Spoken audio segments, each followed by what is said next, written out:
Hapon sa inyong tanan. Tanawan ninyo ni usa ka senior citizen pero aktibo gyapon subida sa iyang kalubian sa bukid. 73 anyos. Pero abtik pa kay mo ambak sa kabayo. Mao ni ang pinakanindot diri sa bukid. Tungod sa mga pagkaon nga mga puros gulay. Abtik gyapon siya no. Layo kay rin nagdugduol lami ani sa bukid. Mao ni ang serbis o kabayo. Dili gani ni halos mo sakay og motor.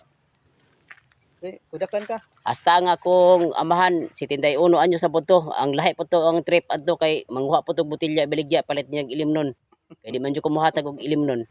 Kani siya amo ning silingan Dres Baybay. Duol ra pon mig yuta ani dito sa bukid. 2 ka kilometro kapin.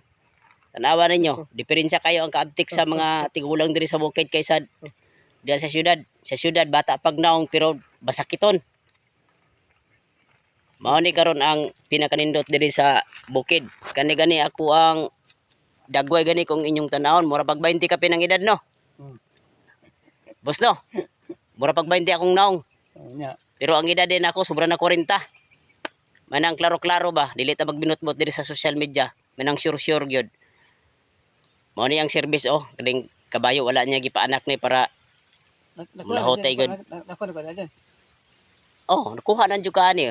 Nangutana siya mga busing nga nakuha na ba daw siya sa pagkaron mao na sa nang ipakita sa inyo og mayong hapon.